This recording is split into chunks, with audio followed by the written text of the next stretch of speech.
मातेब Jan Suraaj party game changer पाल्टिबे कि पीके सत्ता परिवर्तन रे लिभाई पारती बड़ भूमिका।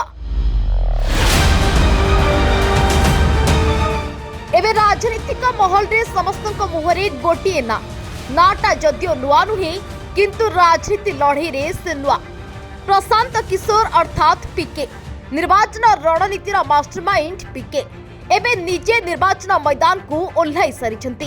बिहार निर्वाचन को किछि समय पई जदि आमे ताश खेल बोली भाबी नेबा तेबे प्रशांत किशोर अर्थात पीके को से खेलर जोकर कहिले किछि भूल हेबनी। जा पटकू जिबे सत्ता परिवर्तन करिबा एक प्रकार सुनिश्चित। नीतीश कुमार का नेतृत्वाधीन एनडीए हो कि तेजस्वी यादव का नेतृत्वाधीन महागठबंधन हो समस्ते पीके शक्ति अनुभव कर सारी। केही भी पीके को हालुकारे नेबार भूल करिबे नाही किबा करि नाहंती। एपर्यंत पीके अन्य मानकु निर्वाचन जितिबारे एवं हारिबारे साहाय्य करिसेंती। एबे से निजे जितिबा एवं हारिबा युद्ध रे सीधा सीधा मैदान को ओह्लाइछंती। बिहार में इस बार जनसुराज गेम चेंजर का रोल प्ले कर सकता है। जी हां, प्रशांत किशोर की पार्टी जनसुराज अब बिहार की राजनीति में धीरे धीरे अपना परचम लहरा रही है। हालांकि ये नहीं कह सकते हैं कि वो कितनी सीटें लेकर आ सकती है, लेकिन अगर जनसुराज को बिहार में 10 से ज़्यादा या 15 के आसपास भी सीटें आती हैं और अगर इतनी ही सीटें दोनों या तो महागठबंधन या फिर एनडीए को जरूरत पड़ती है सरकार बनाने में, तो ये एक बहुत बड़ा गेम चेंजर साबित हो सकता है। प्रशांत किशोर वैसे हम सभी जानते हैं कि दूसरे पार्टियों के लिए सलाहकार का काम करते थे। दूसरे पार्टियों में उनके जिताने के लिए अलग अलग एजेंडा और अलग अलग नारे गढ़ने का काम करते थे। लेकिन जब से बिहार की राजनीति में प्रशांत किशोर ने खुद अपनी पार्टी को लॉन्च किया है, तब से ये चर्चा सरेआम है कि क्या इस बार प्रशांत किशोर कुछ नया कर पाएगी। शुरुआत दिनों में ये लगा कि प्रशांत किशोर की पार्टी 243 सीटों पर चुनाव नहीं लड़ पाएगी, लेकिन जैसे जैसे दिन करीब आए और अपनी पद यात्रा से उन्होंने पूरे बिहार की राजनीति में एक अलग ही माहौल बना दिया, तब फिर लोगों में उम्मीद आ गई कि हाँ, बिहार में जनसुराज कुछ कर सकता है। अब मूल रूप से दो पार्टियां, या तो एनडीए की बात करें या फिर महागठबंधन की बात करें, ये दोनों पार्टियां पहले से ही दोनों दल अपने आप में बिहार में मजबूत छवि बना के रखे हुए हैं। लेकिन इस बीच अगर हम बात करें तो उसमें प्रशांत किशोर का जो एक दायरा है वो अपने आप में समझना थोड़ा सा कई लोगों के लिए कठिन हो रहा था। लेकिन जैसे जैसे चुनाव नजदीक आए वैसे वैसे प्रशांत किशोर एक एक करके बड़े नेताओं के, भारतीय जनता पार्टी के बड़े नेताओं के पोल खोलना शुरू कर दिए।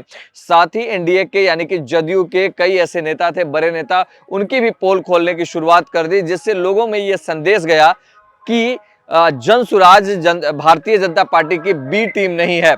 वहीं दूसरी तरफ अगर हम बात करें कि जिस तरीके से उन्होंने अपने कैंडिडेट को उतारा पूरे बिहार में, ये भी चौंकाने वाला था। 243 सीटों पर किसी नई पार्टी को मात्र 3 साल में कैंडिडेट भी मिल जाना, और वो भी अच्छे कैंडिडेट मिल जाना, ये भी एक बहुत बड़ी जीत मानी जा सकती है प्रशांत किशोर की। और जब से इन्होंने 243 सीटों पे अपने कैंडिडेट को उतारे हैं, तब से पूरे बिहार की राजनीति में एक हलचल मची हुई है। पीके भल भाव जानती दिल्ली जीवाकु हेले बिहार ही कि जीवाकु पड़ी थाए। सीधासलख कहबाकू गले बिहार रे सरकार किंबा सरकार गढ़िबार गेम चेंजर तो दिल्ली रे से नवाब। एमित्रे तो देश राजनीति रे पीके को दखल परोक्ष रे रहितला। एबे किंतु पीके राजनीति रे सीधासलख मंग धरिबा परे नेता नुहे बरं हाईकमांड माने चिंता करबा तो स्वाभाविक रहिछि। पीकेंकर ए बयान बिहार को परिवर्तन न कले भारत परिवर्तन होई परिबो नाही। जनसुरक्षा अभियान, शिक्षा, नियुक्ति, स्वास्थ्य एवं सुशासन भली मौलिक प्रसंग उपरे ध्यान देबा पुराना राजनीतिक दलर मुंड बिंधार कारण होई पारे। भारतीय जनता पार्टी के लिए भी जनसुराज जो है वो खतरा बनते जा रही थी। अब बात आती है कि 243 में 3 सीटों पे तो अब उनके उम्मीदवार नहीं है, लेकिन 240 सीटों पे प्रशांत किशोर के जितने भी उम्मीदवार हैं, उन सभी उम्मीदवार अपनी कोशिश अच्छे तरीके से कर रहे हैं। लेकिन जितने हमलावर हाल के दिनों में टिकट बंटवारे के पहले प्रशांत किशोर थे अपने विरोधी दलों पे या विरोधी नेताओं पे, अब उतने हमलावर नहीं दिख रहे हैं। और इसका भी एक संदेश जनता में जा रही है कि क्या एक पॉलिटिकल स्टैंड था जो हाल के दिनों में उन्होंने बड़े बड़े खुलासे करके किए थे जो अब नहीं कर रहे हैं, जबकि अभी जरूरत थी उनको अपने प्रत्याशियों को जिताने के लिए इस तरीके के घोटाले को उजागर करने का। तो हाल के दिनों में अगर सब कुछ देखा जाए तो ये अंदाजा लगाया जा सकता है कि जिस तरीके से जनसुराज अपने प्रत्याशियों के चयन किए हैं और जिस तरीके से अच्छे वर्ग के लोगों को और अच्छे कैंडिडेट को उतारा है, उससे कहीं ना कहीं बीजेपी को नुकसान पहुंचना दिख रहा है। यानी कि जनसुराज को जो भी वोट आ रहा है वो कहीं ना कहीं बीजेपी को ज्यादा परेशान कर रहा है। इसलिए ओवरऑल देखा जा सकता है करीब 50 से ज्यादा ऐसे सीट हैं बिहार में जहां पे जनसुराज त्रिकोणीय मुकाबला मजबूत कर सकता है, और जहां पे त्रिकोणीय मुकाबला होगा वहां पे जनसुराज की सीट निकलने की संभावना बनेगी। अगर 50 सीटों पे त्रिकोणीय मुकाबला होगी तो लगभग 10 से 15 सीट के बीच में अगर प्रशांत किशोर को सीटें आती हैं तो कहीं ना कहीं दोनों एनडीए या फिर महागठबंधन की सरकार बनने में दिक्कत होगी, और फिर वहां पे प्रशांत किशोर की जो भूमिका होगी वो गेम चेंजर की भूमिका हो जाएगी।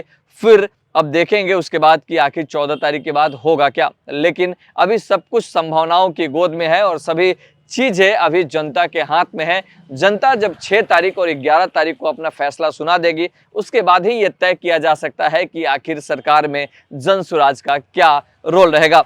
एपटे राजनीतिक विश्लेषक मानकर आकलन की जनसुराज पार्टी बिहार में तृतीय नेता भाव पीके एथर निर्वाचन प्रतियोगिता रे एक नूतन परिमाण जोड़ी पारंती, कारण तांकर प्रभाव विशेष करके युवपीढ़ी एवं शिक्षितों मध्य परिवर्तन आनी पारे बोली आशा करा जाउछि। सीधा सीधा कहबाकू गले बिहार लड़ई आउ केवल एनडीए एवं महागठबंधन मध्य नुहे, यह एक त्रिमुखी प्रतियोगिता रे पहुंची सारिछि एवं समस्त नजर पीके ऊपर रही। बिहार राकेश सैंडिला सहित इनपुट ब्यूरो फोकस प्लस। पार्वण उपलक्षे आंतरिक डिजिटल वर्ल्ड पक्षरु प्रिय ग्राहक मानक पाई घरोई व्यवहार इलेक्ट्रॉनिक सामग्री AC, fridge, LED TV, washing machine, fan, water purifier, sound system किनिले मिलुछि आकर्षणीय उपहार। या सो एमआरपी उपरे बड़ रिहाती, ताहा पुणी जणाशुना 7टी रु अधिक कंपनी निर्मित उपकरण रे। ताहाले आ डेरी काहेकि आज ही आसंतु आंतरिक digital world, first floor, Shri Ganesh complex, near smart बाजार, माइनिंग रोड, केउंझर। Contact 94371 05921.